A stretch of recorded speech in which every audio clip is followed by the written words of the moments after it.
কোন বিষয় সম্পর্কে তারা একে অপরকে জিজ্ঞেস করছে? তারা কি সেই গুরুত্বপূর্ণ মহাসংবাদের ব্যাপারেই জিজ্ঞাসাবাদ করছে, যে ব্যাপারে তারা নিজেরাও বিভিন্ন মত পোষণ করে? না, তা আদৌ ঠিক নয়। সঠিক ঘটনা এরা তো অচিরেই জানতে পারবে। আবারও তোমরা শুনে রাখো, কিয়ামত আসবেই এবং অতি সত্বরেই তারা এ সম্পর্কে জানতে পারবে। তোমরা কি আমার সৃষ্টি কৌশল সম্পর্কে ভেবে দেখনি? আমি কি এ ভূমিকে বিছানার মতো করে তৈরি করে রাখিনি? ভূমিকে স্থির রাখার জন্য আমি কি পাহাড় সমূহকে এর গায়ে পেরেকের মতো গেড়ে রাখিনি? সৃষ্টির ধারা অব্যাহত রাখার জন্য আমি তোমাদের জোড়ায় জোড়ায় পয়দা করেছি। তোমাদের ঘুমকে আমি শান্তির উপকরণ বানিয়েছি। আমি রাতকে তোমাদের জন্য আবরণ করে দিয়েছি। তার পাশাপাশি দিনগুলোকে জীবিকা অর্জনের জন্য আলোক উজ্জ্বল করে রেখেছি। আমি তোমাদের উপর 7টি মজবুত আসমান বানিয়েছি। এতে স্থাপন করেছি একটি প্রজ্জ্বল বাতি। মেঘমালা থেকে আমি বর্ষণ করেছি অবিরাম বৃষ্টিধারা, যেন তা দিয়ে আমি শ্যামল ভূমিতে উৎপাদন করতে পারি নানা রকমের শস্যদানা ও তরি তরকারি এবং সুনিবিড় বাগবাগিচা। সবকিছু শেষে এর সিদ্ধান্তকারী একটি দিনও সুনির্দিষ্ট করে রাখা হয়েছে, যেদিন সিংহায় ফু দেয়া হবে।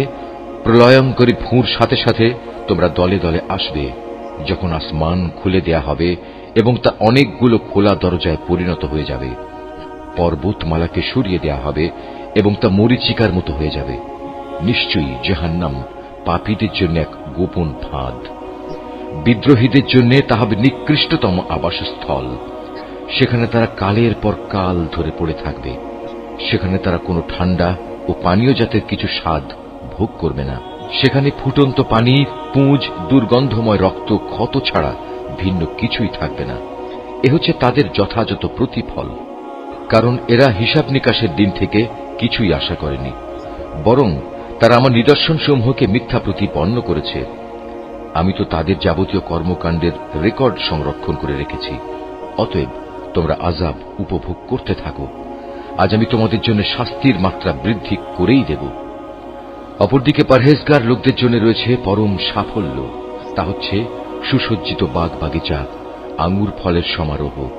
আরো রয়েছে পূর্ণ যৌবনা সমবয়সী সুন্দরী তরুণী এবং উপচে পড়া পান পাত্র। এখানে তারা কোনো বাজে কথা ও মিথ্যা শুনতে পাবে না। তোমার মালিকের তরফ থেকে এটা হচ্ছে তাদের জন্য যথাযথ পুরস্কার। এ পুরস্কার তাঁর, যিনি আসমান সমূহ, জমিন ও এদের উভয়ের মাঝখানে যা কিছু আছে তার মালিক দয়াময় আল্লাহ তাআলা। তার সামনে কেউই কথা বলার ক্ষমতা রাখে না। সেদিন পরাক্রমশালী মালিকের সামনে জিব্রাইল, রূহ ও অন্যান্য ফেরেশতারা সারিবদ্ধভাবে দাঁড়িয়ে থাকবে। করুণাময় আল্লাহ তাআলা যাদের অনুমতি দেবেন, তারা ছাড়া সেদিন অন্য কেউই কথা বলতে পারবে না। এবং সে অনুমতিপ্রাপ্ত ব্যক্তিও যখন বলবে, তখন সঠিক কথাই বলবে। এদিনটি সত্য, তাই কেউ ইচ্ছা করলে এখনো নিজের মালিকের কাছে নিজের জন্য একটা আশ্রয় খুঁজে নিতে পারে। আমি আসন্ন আযাব সম্পর্কে তোমাদের সতর্ক করে দিলাম। সেদিন মানুষ দেখতে পাবে তার হাত দুটি এদিনের জন্য কি কি জিনিস পাঠিয়েছে। এদিনকে অস্বীকারী ব্যক্তি তখন বলে উঠবে, ঠিক এমনই এক জীবনের জন্য। হায়, কত ভালো হতো যদি মানুষ না হয়ে আমি আজ মাটি হতাম।